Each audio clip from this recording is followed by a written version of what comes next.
They lied to you, and it wasn't just any mistake, it was the greatest omission in history. While you grew up believing gods were just mythological symbols or religious inventions, secret archives, buried discoveries, and hidden manuscripts told a very different story. A story that connects civilizations that never met, all sharing a disturbing message: they came from the sky and they will return. We're not talking about faith, we're talking about evidence. Fragments that were hidden for centuries.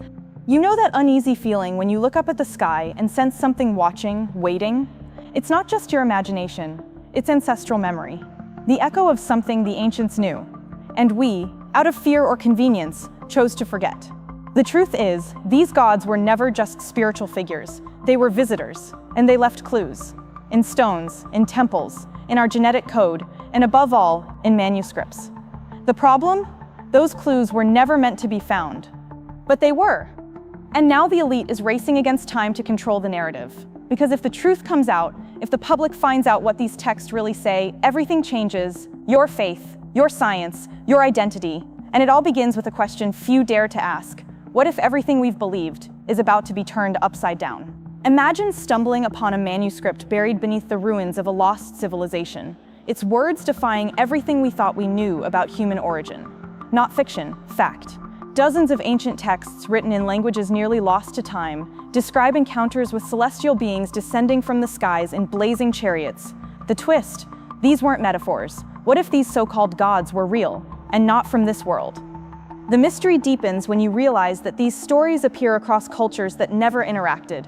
Egyptians, Sumerians, Mayans, all describing beings who came from the sky to teach. Coincidence or proof? True discoveries always start with uncomfortable questions. It's like looking at a compass that points north and asking, what if north isn't where they told us it is? And here's where it gets serious. If modern science is still digging for truth, what is it afraid to find? Many of these manuscripts have been hidden from the public, locked away in universities, private vaults, and government basements. Why? Maybe the real reason is written in what comes next. Some of the most baffling ancient manuscripts contain star maps, charts that match real constellations invisible to the naked eye. How could ancient people, with no telescopes, no satellites, have known about these star patterns? It's a mystery that even modern astronomers struggle to explain. And it's not just one case. The pyramids align with Orion, temples with Sirius, and symbols match real cosmic structures. One of the most shocking examples is the Dogon tribe of Mali. They knew about Sirius B, a white dwarf star unseen without high-powered telescopes, centuries before science confirmed it. Shouldn't that rewrite the history books? Instead, it gets brushed off as myth. But myths don't map stars. Now tie that knowledge to ancient reports of gods descending in glowing orbs and teaching people the secrets of the sky, and things get chilling. If they left behind star maps with such precision, what else did they leave? In Turkey, archaeologists once uncovered a stone disc deep within a forgotten temple. But it didn't look religious, it looked like a blueprint. Strange lines, shapes, and concentric circles that mimicked the layout of machinery. One researcher said it resembled a manuscript in visual form. Could this be a technical diagram left by the gods? The mystery grows when you consider the Vimanas, flying machines described in Hindu texts. They weren't just divine symbols, they were equipped with weapons, shields, propulsion systems. It reads like science fiction, but these writings are over 2,000 years old. What if what we've always called divine was just misunderstood technology? It's like explaining a fighter jet to a caveman. They'd call it a magical firebird or a god's chariot. What if temples, ziggurats, and monoliths are remnants of alien tech disguised as sacred architecture? Maybe they didn't try to hide anything. Maybe we've just been blind all along, and now something wants us to see. The Sumerian king list contains something that disturbs even the most rational historian. Kings who reigned for 28,000 years. These aren't metaphors, they're carved into tablets, stored in museums. And those kings? They're described as direct descendants of the gods, those who came from the sky. Why does mainstream history refuse to engage with this? The list goes further, dividing kings before and after the Great Flood. Sound familiar? That flood narrative appears in dozens of cultures, and the pre-flood kings are always portrayed as different. Not just longer-lived, but more powerful, possessing weapons of light and knowledge of the heavens. Could these manuscripts be referring to beings with advanced tech? What if these weren't kings at all, but hybrids? Beings who ruled until the cataclysm erased everything, or nearly everything. Maybe their descendants walk among us, Maybe they never left.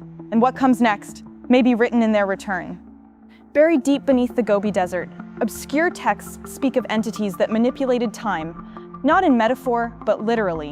One manuscript describes beings who entered and exited eras as easily as men change garments. These beings weren't seen as magical, they were seen as terrifying.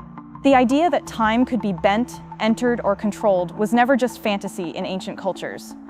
The mystery expands when similar accounts appear in Siberia, where ancient tribes spoke of luminous men who vanished into spirals of light.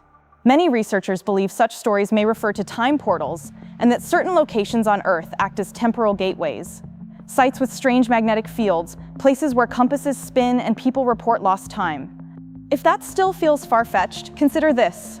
Modern science is already experimenting with particles that affect time perception, like at CERN. What if our ancient ancestors weren't writing myths, but warnings? What if time travel didn't need to be invented because it was already experienced? While excavating a Mesoamerican pyramid, archaeologists found a strange obsidian cylinder sealed with indecipherable markings. After partial decoding, one phrase stood out: "The gods shall return when the sky splits in three." Poetic? Maybe. But this same prophecy appears in ancient Egyptian scrolls, Babylonian tablets, and Easter Island carvings, all describing a return, some even giving celestial signs and timelines. These signs, they're tied to astronomical alignments that occur only every few thousand years.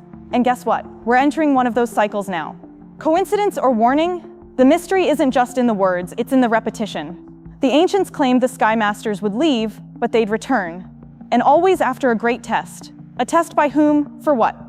What's more, many ancient structures, pyramids, temples, monoliths, are aligned with the stars, as if waiting or signaling something. What if they weren't just symbolic? What if they were beacons, and they're about to be reactivated? In 1974, scientists sent the Arecibo message into space, a digital hello with details about humanity, our DNA, and Earth's location. Then, in 2001, a response appeared. A crop formation near a UK radio station mimicking our message, but with altered DNA, a different solar system, and a non-human silhouette.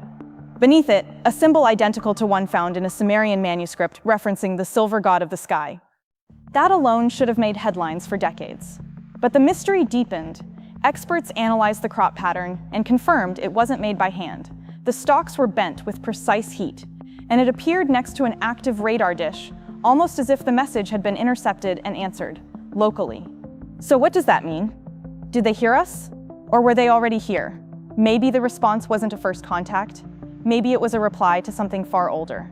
Something that began with the ancients and never truly ended. In Antarctica, satellite images revealed suspiciously geometric structures beneath the ice.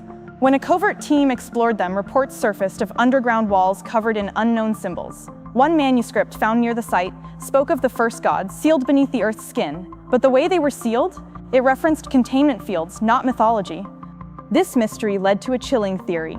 What if Antarctica isn't just frozen land, but a tomb? Since Dwajui, there have been numerous reports of strange phenomena in that region. Lost expeditions, distorted radar, magnetic anomalies. One Navy officer famously said, "We're dealing with a power far beyond our understanding, and it's down south." He never spoke publicly again. So the question remains, what's really down there? Is it just ice? Or is it them? And if ancient manuscripts speak of a return, could Antarctica be the point of reawakening? Because there's a wall of ice, and beyond it isn't just cold, it's truth. Hidden deep in the Vatican Library is a manuscript guarded more tightly than gold. It details winged beings who watched Earth through countless ages and intervened during moments of collapse. No author, no date, but in the footnotes, symbols identical to those found in Algerian caves, depictions of helmeted, large-eyed beings painted over 7,000 years ago. Too many similarities to ignore. The mystery isn't why the manuscript exists. It's why we're not allowed to see it. When powerful institutions lock documents away for centuries, it's never by accident. It's about control. Control of belief. Control of origin. And what if these angels weren't metaphors, but literal sky gods flying in radiant ships? Now imagine the chaos if that truth came out. It would shatter religions, rewrite history, dismantle science as we know it. And maybe that's why it's been buried for so long. Maybe they're not afraid of the past. Maybe they're afraid that the past is about to return. There's an artifact known as the Eye of Viracocha. hidden deep in the Andes, protected by tribes who claim it was given to them by the gods. Legend says it can see time and rewrite it. When outsiders tried to remove it, strange phenomena occurred. Vanishing researchers, electromagnetic pulses. A nearby manuscript depicts the artifact's core design and strangely resembles atomic structure models. These so-called sacred relics might not be religious at all. What if they're alien tech misunderstood through spiritual lenses? The mystery isn't just in their legends, it's in their design. The Ark of the Covenant, the Spear of Destiny, the crystal skulls, all possibly misunderstood machines. Perhaps miracles were misinterpreted instructions, and maybe that saved us temporarily. But here's the chilling part. What happens if one of these objects is reactivated? Some theorists believe cosmic events, eclipses, solar flares, could trigger these artifacts, even without human interaction. And if that's already begun, who will be the first to notice? In the jungles of Cambodia, there's a forgotten temple avoided by locals. Not because it's cursed, but because it hums at night. In its core lies a sealed chamber with inscriptions that remain undeciphered. A manuscript nearby refers to the sky's eyes buried beneath living stone. Strange wording, unless it's not about metaphor, but machinery. Something still active. The idea that ancient temples might be functional rather than symbolic is gaining traction. The mystery lies in the consistent reports: electromagnetic interference, altered emotional states, shadowy lights. What if these sacred sites are actually machines, not for prayer, but for communication? It makes you wonder, what if these places were built as receivers? Maybe we weren't just praising the gods, maybe we were answering a signal, and maybe it's time to listen again. In 2002, deep inside an Iranian crater, explorers unearthed a strange tablet unlike anything native to the region. It wasn't clay or stone, it was metallic. Engraved in unknown script, it warned, "When the dark star touches Earth's womb, the gods shall awaken from deep sleep." Scholars dubbed it the Doom Manuscript. But shortly after its discovery, the site was sealed off, military grade. The mystery isn't just the warning, but its link to modern science. Astronomers have speculated about Nibiru, or Nemesis, a dark companion star to our sun that may cause extinction-level events. Could ancient civilizations have known of it? Were these warnings left to prepare us for a cycle we've forgotten? Governments track gravitational anomalies in space constantly, yet silence us when ancient texts say the same. Perhaps they're not afraid of being wrong, but of how right the ancients were. Now that you've seen all this, are you just going to ignore it? Will you keep believing these are just legends, metaphors, or coincidences? Or will you open your eyes to the possibility that those ancient manuscripts were right all along, and that those so-called gods may not only have come, but may be closer than ever? The real question is, why was this information hidden so carefully? And more importantly, who benefits from your ignorance? Maybe you've never excavated a pyramid, read a Sumerian tablet, or decoded a Mayan codex, but now you've been given access to what was buried for generations. So what will you do with it? Will you share it? Question it? Dig deeper? Or pretend you saw nothing, like someone going back to sleep after hearing something move in the middle of the night? Except now, the noise is too loud to ignore. It's a call. The sky's watching. Are you finally ready to look up? If this content made you rethink everything, then that's already a sign. Subscribe to the channel, turn on notifications, and share this video with someone who needs to see it, because the truth can no longer stay buried. The manuscripts have spoken. The signs are everywhere, and now it's up to you.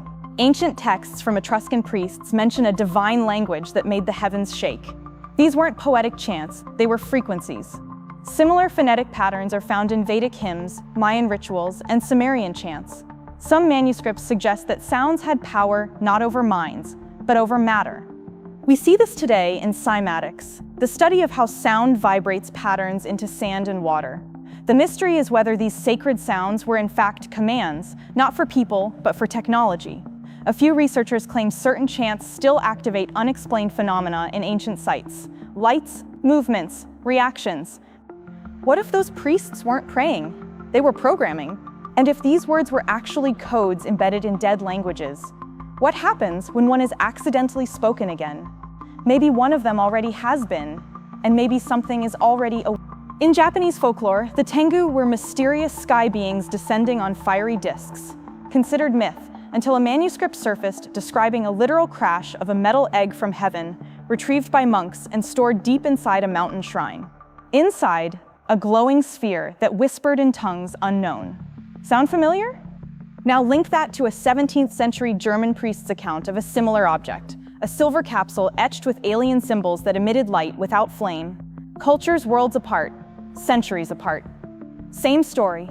The mystery is not in the narrative, it's in the repetition. When that many cultures describe the same phenomena, are we really still calling it coincidence? What if these gods never left? What if they've simply been waiting for the right moment, watching, preparing? And what if that moment is already here? Among the Nag Hammadi scrolls, rarely discussed is a passage that reads, "They will descend from the stars, cloaked in light, and men will call them gods, though they will not know from where they came." This manuscript, buried for 2,000 years, was sealed in leather and hidden in a cave, as if someone feared what it revealed. The scroll speaks of cycles, and a time when the veil will be torn and eyes will see what the spirit always knew. The mystery isn't just cosmic, it's internal. These texts weren't meant to inform, they were meant to prepare, to remember what we forgot, to awaken what was buried, not in caves, but in ourselves. And nearly every ancient culture speaks of this same return. The Hopi await the Star Brothers, Hindus await Kalki, Christians await a sky-rending revelation. What if they're all talking about the same thing?